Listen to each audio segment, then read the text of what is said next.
All right, everybody. Welcome to the show. Zach, I want to welcome you to join us today and thank you for being on. We've got Zach Eischen. Zach is part of the team at WaveRez, which is an important partner of ours in the booking and technology sector. And Zach also has a really interesting background because of his experience as a charter captain. So, Zach, we're really excited to have you on the show today. Andre, thank you so much. Glad to be here. Yeah, man. So why don't you just take a minute and tell everybody a little bit about your background and how you wound up in the technology business?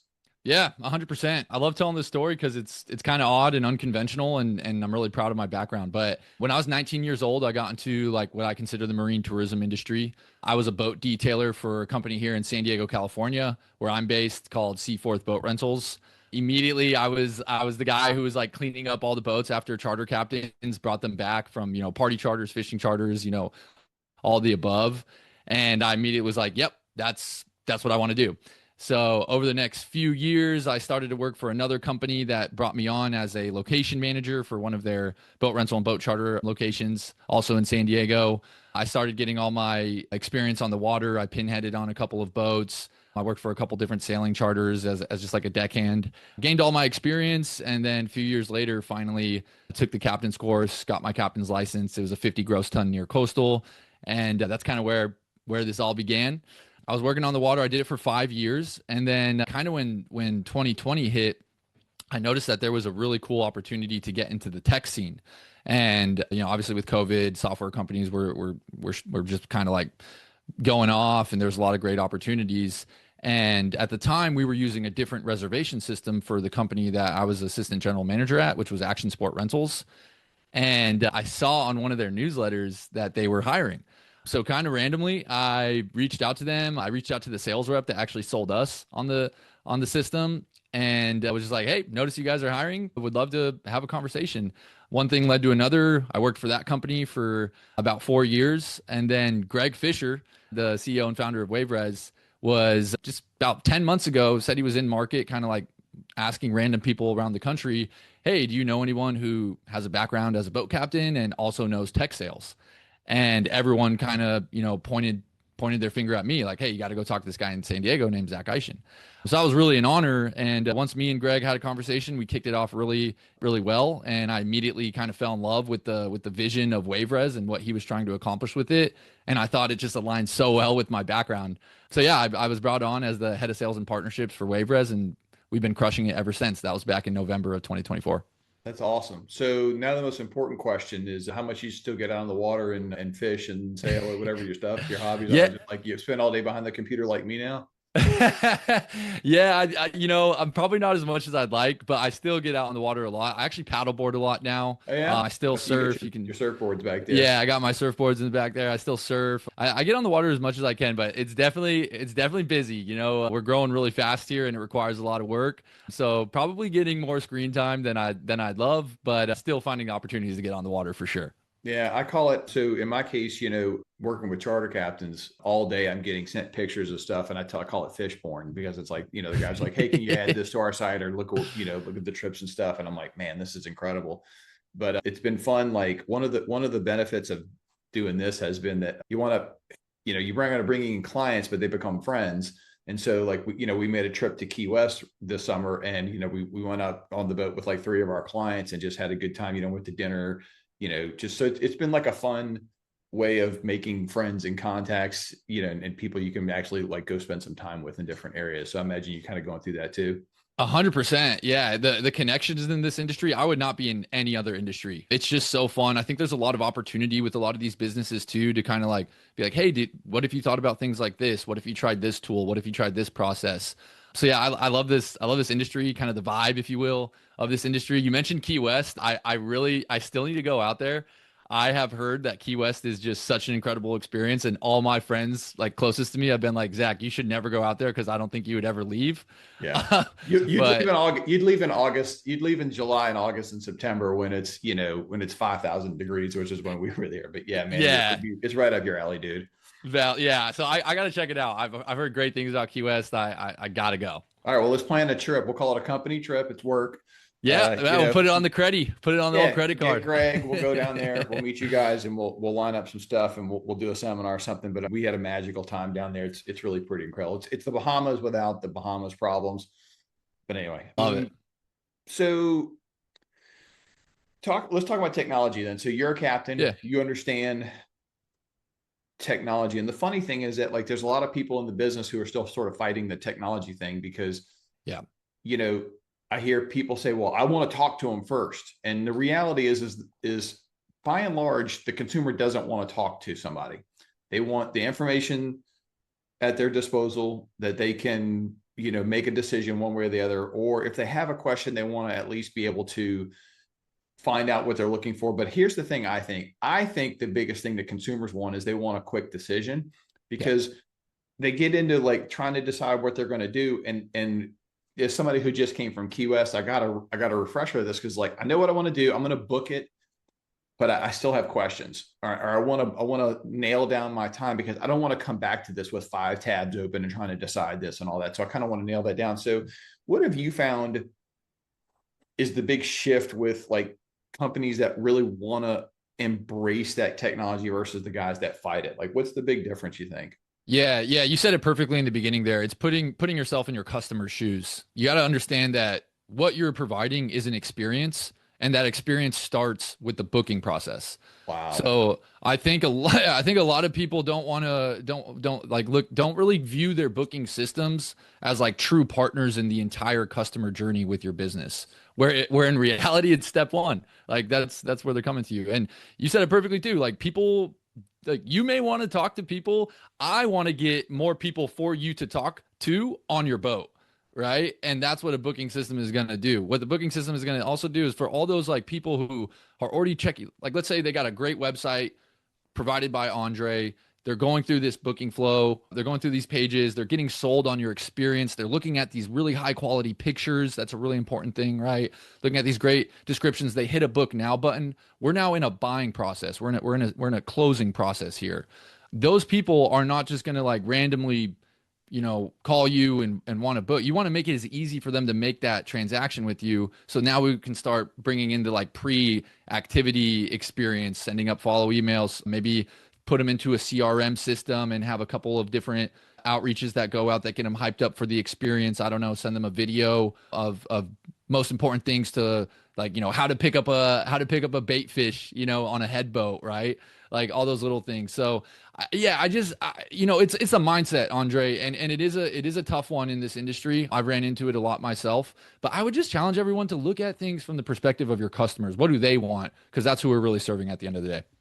Yeah. And, I also have encouraged to people to think about how they shop, and I asked, I had this one guy who will remain nameless and he's in the Florida panhandle. So we keep it general, but he told me, he goes, well, I don't want people to have to pay that percentage to book. And then he says, and I would rather talk to him. And I said, when you're making a reservation, do you want to call the restaurant and hope you get them on the phone, or do you want to just book it on Open Table and just have it done? He goes, well, I'm an Open Table. Exactly. I said, we're done talking. I said, it's, these are like often, I think, mental hangups about the way it used to be or the way you would like it to be versus the way it is in reality, which is, we're a technology driven world. And if your stuff doesn't function well on this, then, you're behind the 8 ball, You're falling behind. Yeah. So I know, if you look around for booking systems, or if you're in the market for that, there's all kind of generic technology for it that works. Then there is like a big 800 pound gorilla, like somebody like FareHarbor. And then there are niche solutions, which are really specific. So, you've been in the tech business. So what is the real difference between, say, a company like, we're not going to pick on FareHarbor, but just a big company like FareHarbor versus like WaveRez and what you do there and sort of who you're serving and what you're doing. So just, can you talk about that? Yeah, well, I have no problem picking on FareHarbor, so that's all good by me. But no, I used multiple different reservation systems at an actual water sports business. I kind of see what worked and what didn't. I want to just kind of challenge the market here for a second, because one thing that FareHarbor did do well is that they were just the first to market. They were when this all popped off in 2016, they were just like the first business, so it became, if you will, like a household name. But is like, why does that marketing work so well? Like just because they were first to market, that shouldn't necessarily be like, oh, like that's the best system. I would encourage everyone to like take demos with every platform. Obviously WaveRez included, but take them all. Learn about the systems, learn what's specific to you. Because one thing that I see, Andre, is that basically these legacy systems, like a FareHarbor, are not really focusing on their SMB and mid-market segment anymore. They're really going all in on, enterprise deals for them. That's like the top like 10, 5% of, tourism businesses in the US. And then they're really trying to expand globally. If you go to on FareHarbor's LinkedIn right now, all their open jobs are in different countries. Really? I didn't know that. Yeah, everyone go look at it right now. And so I like they're on their like They're fifth following CEO. Fishing Booker then, I guess. Yeah, no, exactly. Yeah. But bringing it back to WaveRez, I mean, we're on a laser focused mission to serve a specific business vertical, and that's marine tourism. So where FareHarbor might be trying to make everyone in tourism happy, And it's they not are, I realistic. mean, that's, I mean, I first came across Fair Harbor 5 years ago, and it was a client that I was doing some consulting for. They were a water park, and then Yeah. their second business was a zip line park. And they'd selling zip line tickets and waivers and that sort of stuff. And it was sort of a different system. And I remember thinking it was pretty cool at the time, but it was clunky. But even that business that because I still stay in touch with them, they've moved off of Fair Harbor into a specialty system for zip lines and water parks. And the biggest thing in their case is that like airlines and we learned that there's a whole group of ticketing systems that function just for ski resorts, because they base their ticket sales on demand pricing, like sort of like airlines. So like, if you want to come on Saturday, the price is more than if you want to come on Tuesday. And so they look at their attendance and their algorithm sets pricing based on that. Well, FareHarbor didn't do any of that. So, Hey, they hit the exit button. So that was where I started seeing it. And then over the last year, there's been this massive exodus of people leaving FareHarbor because of pricing and that kind of things, because they obviously made a decision to go serve the top percentage of their clients, whatever that is, or whatever that looks like. You probably know that better than me, but that decision's been clear. So exactly. And the fact of the matter, Andre, is like fishing charters, water sport operators, those are kind of your quintessential SMB mid-market operators in the tourism space. So it's like the very market that they're kind of like leaving behind. But you said it perfectly there too. The specialty systems, like niche vertical software, is really the future of software. I work in like the general tech sales job motion, right? I'm even seeing that with all the tools that I demo on a day-to-day basis. You have tools that are getting more laser focused on specific job functions, specific verticals, and it allows these companies to be better at what they do. Instead, it's like the classic concept. Instead of being, decent at a lot of things, be great at one thing. yeah, WaveRez tries specialist. to be, yeah, WaveRez, excuse me, we're being great at marine tourism. Instead of saying like, oh, we're going to work with every tourism business under the sun, we're just trying to be really good at that. And the reason for us wanting to focus on that is that's what all of our backgrounds are in. Like I'm here on a saltwater marketing podcast with a captain background, assistant general manager for a 7-location water sports company. Greg Fisher, the founder, ran a water sports company, right? Worked on fishing boats. We're of the industry, so that's why we're trying to serve this industry. Cool. So talk a little bit then about some of the specifics within WaveRez and some of the things that you're talking about. Like, what are some things that are niche specific that your customers go, oh, thank God, like this is amazing, or even things that help them make more money, because you talked about little things that are specific to hey, you're booking a trip, do you want to add this or add that, or here's what to expect, or here's where to meet us, like all those things that go into the customer experience all are part of that, that process. You want me to just talk about that for a bit? Yeah, 100%. Well, I'll share like the three biggest reasons why people come over. So we recently had a kind of campaign of doing, excuse me, customer testimonials, and we gathered some excellent testimonials, especially a few that had just switched over to us from FareHarbor, and then we ran them through an LLM to just be like, hey, what were the summaries of the main points said why people kind of checked out WaveRez and what switched them. Obviously, the first one was kind of what I already said, was our background and specific focus on marine tourism. The second one that came up was our approach to support. We are 100% human-led support. We use AI tools on the background to help our internal workflows, But when it comes to actually working with customers, you're never going to be just talking to a bot. You're always going to be talking to a customer. And then feature wise, two things that have been really helping partners grow is our direct integration with Google's Things to Do. I was actually hoping we'd talk a little bit about that. That's been a big one. And one of our marquee clients in Destin has been crushing it this year with that integration. And kind of going back to an original question or earlier question, like what are things like operators can do, like mindset wise. One, like you can grow your company if you just look at things like more like a marketer. You know, the biggest and best companies in the industry have really savvy marketing techniques. They're really present on social media. They post really good pictures, really good content. We're kind of in that era of content. So that's a little side note, like always challenging everyone to have that marketing mindset. And then another specific feature that gets people really excited is our matrix view. It's really more designed for like the people who have like a big fleet of boats that they do different type of trips on. It's kind of a one-stop shop for everyone to operate on a day-to-day basis. I think specifically what people love about it is that you don't need to jump into other aspects of the platform like you do with some of these legacy systems to like change price, edit your availability, edit your time slots, change up your resources. It's just kind of like a one-stop shop for everything operations, right? So all those reasons are some of the big ones why people. So stop for a second. So you said Matrix. My first brain goes to Neo and the green stuff. So Yeah. explain what you just explain what you mean by that at a high level. Yeah, so the Matrix is basically what's funny about you saying that is that like when I first came onto WaveRez, this feature blew my mind, and every time I demo it, like I literally get oohs and ahs. But when I first came on, I had the same exact thought, Andre. I was like thinking of Neo, like dodging the bullets when I heard Matrix. So yeah, we're like dodging overbookings basically with this Matrix view. That's kind of the purpose. But basically, it's a digitized version of a pen and paper operation. So the story with it is that Greg was using pen and paper kind of like in one of those classic like Excel spreadsheets to manage guests, time slots, and then resources on the side. We basically digitized it, and now you can just look at it on your mobile device, on your laptop, whatever, and run operations on a day-to-day basis. It's just a one-stop operational kind of like feature to run your business on a day-to-day basis in terms of making bookings, seeing your availability, editing time slots, editing price. It's a pretty complex feature to explain without showing it. Well, so maybe. Yeah, I was going to say, why don't you, when we get done, maybe send me a screenshot or a PDF or something that shows it, and I'll attach it to the show notes and put it in there because that does sound pretty cool.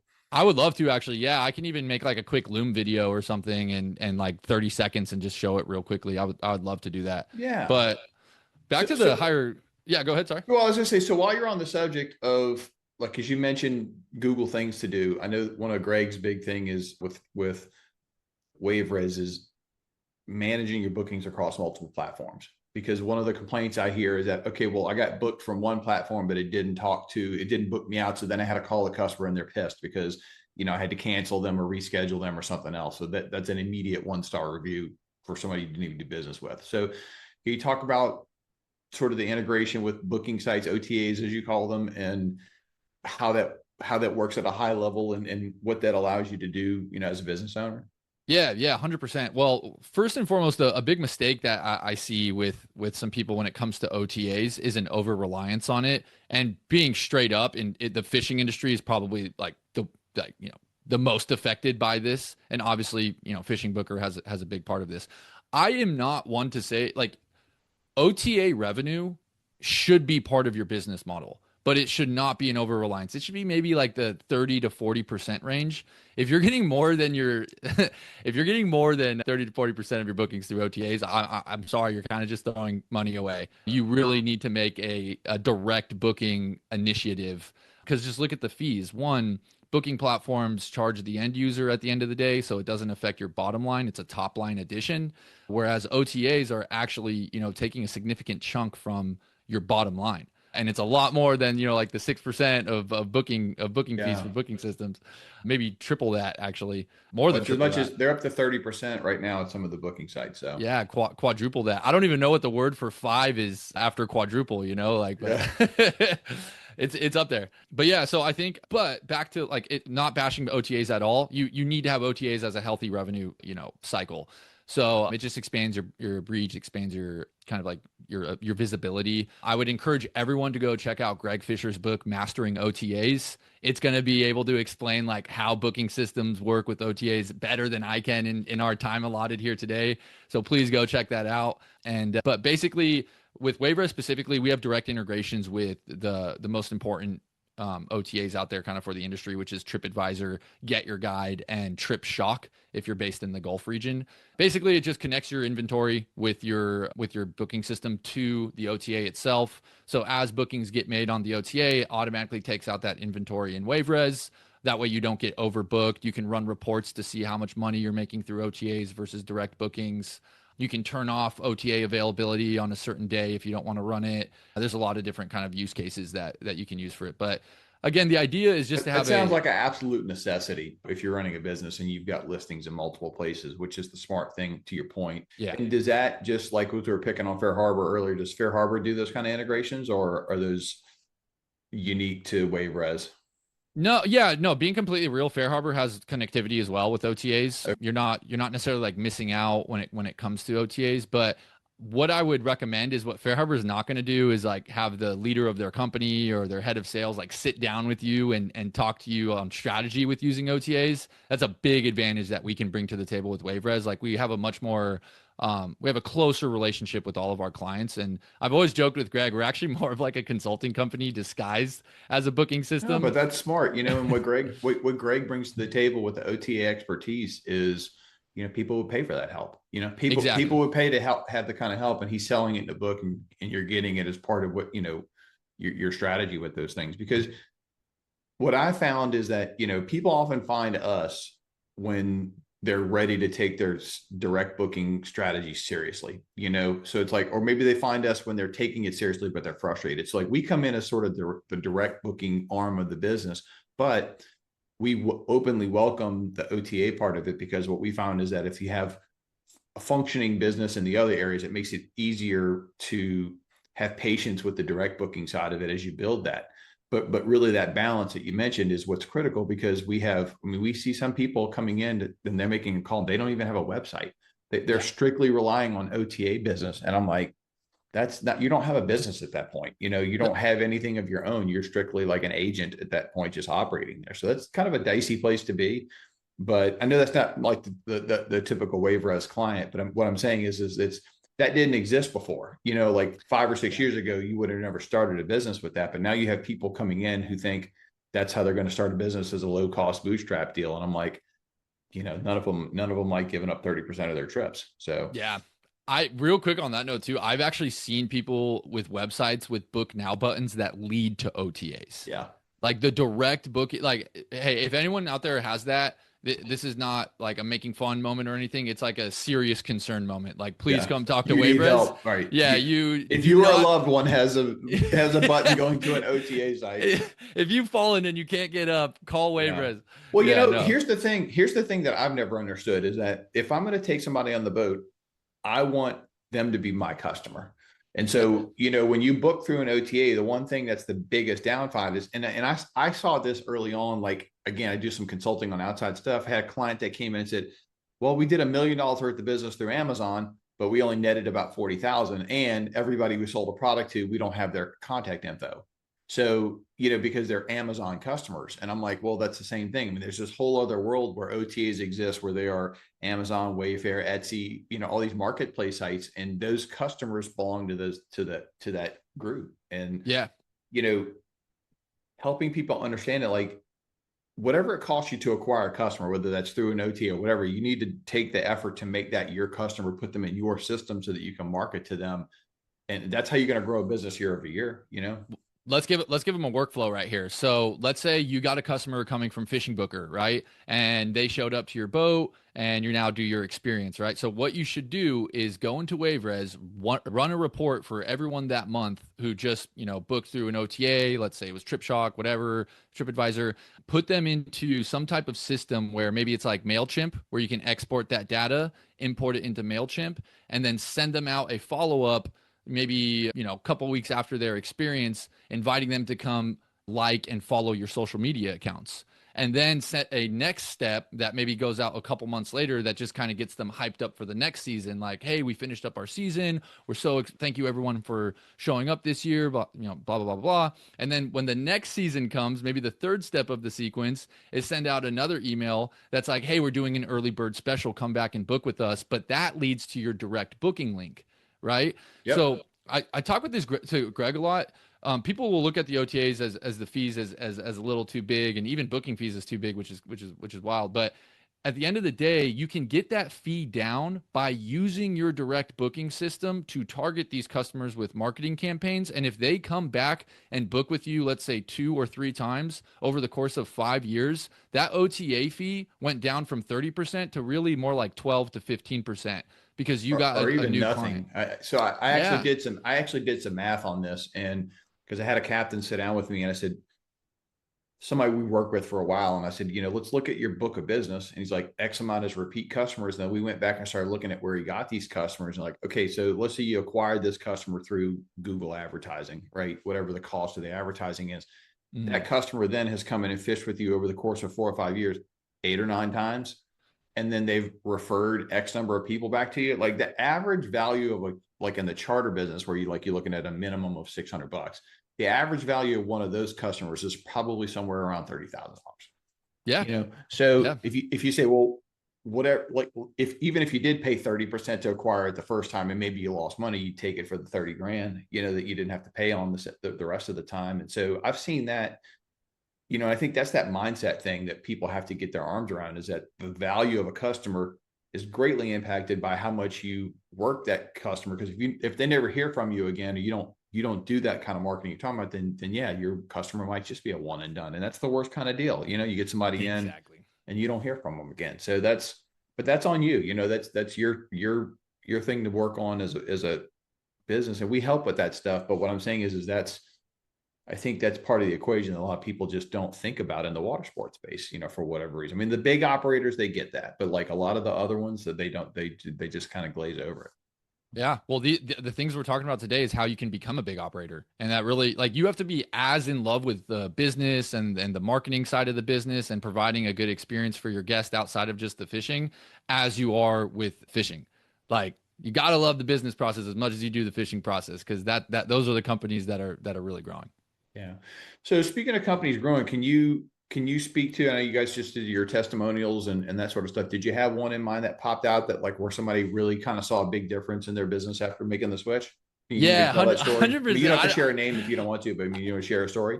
Yeah. I was just gonna say, I was like, I don't know if I got to get the okay from Greg, because we're kind of in the process of launching this campaign right now. But I can say, and I think they would feel comfortable with it. I'm not going to say the name of the business, but there is an operator based out of Tampa, Florida, who just came over to us from FareHarbor, and they have been a super happy client. They've actually been involved in a lot of our like product processes. They're helping us scale the company. They actually also just came over to us from Stellar, because they bought another company that was using Stellar IMS. So it was kind of like a double win for us, if you will. But yeah, we're really stoked about this client. It's a really good like ICP for us. And honestly, Andre, it's just like I love taking FareHarbor clients and actually giving these people like, better business processes and better support and consultation than what FareHarbor can provide or is willing to. So yeah, it's been a little success story. And all those things I mentioned before, like why people came over to WaveRez, like he was a quintessential. Like really, I think the people being most successful with WaveRez right now are the operators who are most excited about working with vertically niche software providers. If you don't really care, yeah, they're looking for a partner. Perfectly said. They're looking for a partner. That's what I mean by us being a kind of a disguised consultation business. It's like we are literally a partner in this operation. Like we provide more than just like giving you a product to be like, here, this takes bookings and good luck with it. If it doesn't work well for you, that's your fault. That's not our approach. We're trying to build up every single client that we can. And that's kind of the advantage of being small, quick, and agile. Yeah. And that's awesome. Yep. Okay, cool. So if people want to find out more about WaveRez or talk to you, what are a couple of clues if like that in terms of you mentioned like they're dissatisfied with the big sort of faceless generic service, or they're looking for somebody that wants to help them. they want to make better use of technology, have it be easier. They want somebody to help them with it, maybe give them some advice outside of just here's how you implement the technology, here's what you could be doing in addition to that. So is there anything else that might trigger somebody to maybe, look you guys up and start a conversation? Yeah, yeah. I mean, if you're really any marine tourism business who is just curious about what's out there, and maybe today's the first day you're even learning that there's another business other than FareHarbor that does this, right? I think it'd be worth to have a conversation. You can check us out at waverez.com. We have a schedule a demo link that I take all the demos. I am our sales department, so would love to have a conversation with anybody out there who's curious how we can help. These demos or conversations are not like there's no string attached. There's no expectation that you'll become a partner. It's just an opportunity to kind of look at your workflows, look at your processes, and see if some of the things that we bring to the table can help out. And just so we're clear, Zach, you guys serve. So one of the things, some of the booking systems that are out there only serve people who book like a single, like with fishing captains, somebody takes like a 6-pack, like the whole boat. But in your case, WaveRez will allow you to either set up that kind of a trip or an individual trip, because you talked about water sports, and we have a lot of clients that are like tour operators, we have a diving group, and they're selling 40 spots at a time on a diving boat to go out, or if it's a sunset cruise company aboard a big catamaran and they could take 60. So WaveRez will work. Or in your case also, I know you we want to add in paddleboard rentals, or we want to add in jet ski rentals, as an additional revenue source. So WaveRez can help with all those things, right? Not just one part of it. 100%. Yeah, we've That's really an important worked. distinction. Yeah, exactly. And we've really kind of like tried to dive in on this definition of marine tourism that we're kind of going all in on. And it's pretty much all the above you said. So like whether you're a 6-pack charter, a head boat, whale watching, right, paddleboard, kayak operation with tours, jet ski rentals tours, multiple different water sports, that's our wheelhouse. That's the industry that we know and the industry that we're serving. Yeah. Okay, cool. All right. So one more time, it's waverez.com, right? Yeah, waverez.com. And yeah, we have a couple of like quick action links on the website. I can share a link with you directly, Andre, if you want to throw it in the Yeah, we'll description put it in too. the show notes for sure and share it with everybody so we can get in touch Yeah. with you. And, I'm really appreciate you coming on the show, because you guys, not just are doing the work with the clients, but you guys are doing the work in the education side, because we're part of the port this year. So I don't know if you knew that, but like we're one of the port sponsors, and we're going down and doing that. I just, educating and giving back is part of just pulling. And I feel like in the marine business, because I run a marketing agency for 20 years now, and it's been the last 8 or 9 that we focused on